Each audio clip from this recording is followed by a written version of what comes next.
Here, aka welcome to another episode of Car v Car. Today we have the Stallion going against the Dukes, the two brand new muscle cars added into the new version of GTA 5. We're going to find out what sort of differences there are between each factor and how much of a difference there is. I'll talk you through each of the processes through that. And yeah, let's get right into it, starting off with the handling. Now we know the Dukes does have the tendency to oversteer quite a bit. Doesn't have much understeer when you're trying to weave this car around a corner at high speeds. But you have to pay attention to that oversteer if you are being reckless. However, with the Stallion on the other hand, it does have amazing traction around the corner. Slight tendency to understeer if you're not paying attention. But efficiency is certainly there with the Stallion. It's so smooth around these corners once you do get the braking point right. Certainly slightly better handling. I mean, both of these cars do handle well, don't get me wrong. But between both these two, the Stallion certainly does have the efficiency for handling when taking corners. Right there. So that's that, man. You gotta just say it, put it there on the plate, because Stallion doesn't literally oversteer and it's very predictable around the corners, whereas Dukes does have the slight unpredictability. But yeah, the control is still there, but you know, you gotta really still pay attention.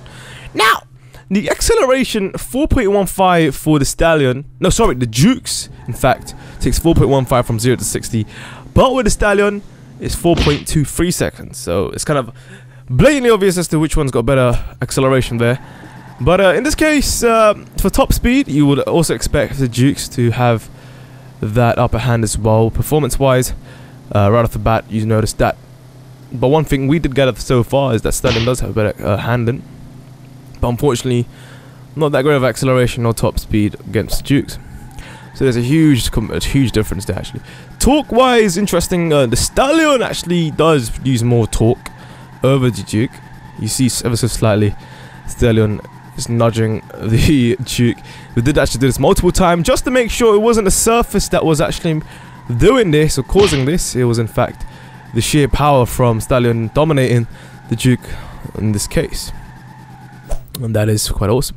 Damage test, we spaced about the car with equal distance between Winnie EC and both these muscle cars and hit them once, the same impact, and it turns out Stallion requires $285 to repair the Dukes, $300. So, in this case, Stallion is slightly more durable, overall scale. Now, customization, this straight off the bat, ton of customization options for the Dukes. Unfortunately, the Stallion came literally with nothing. None of these mods, nothing. Just like the Thorough GT that we got.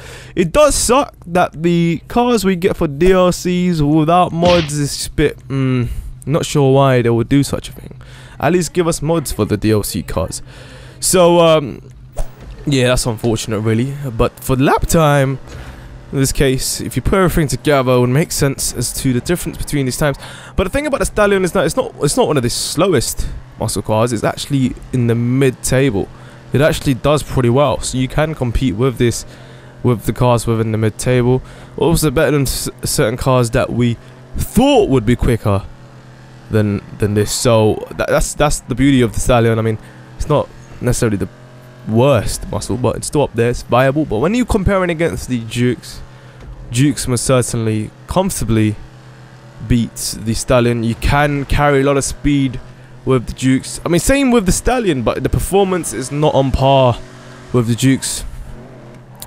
But it's very comfortable to consistently do well with the Stallion, even when pushing it, as long as you get the braking point right, because the car firmly sticks to the ground with its traction. Taking a corner is quite easy with its turning circle.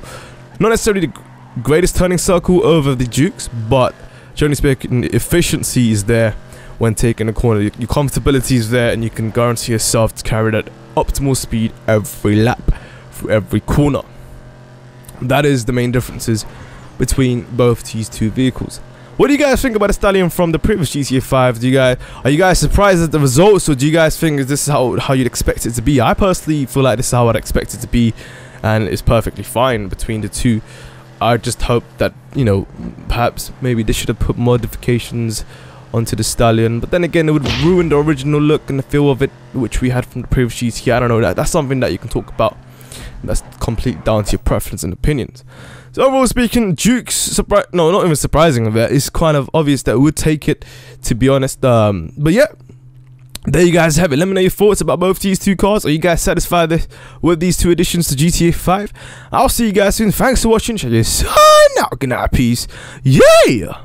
Make sure you guys click that annotation on the screen right now if we see Dominator going against the Dukes to find out which one's better amongst those two. I'll see you guys there. See you guys later.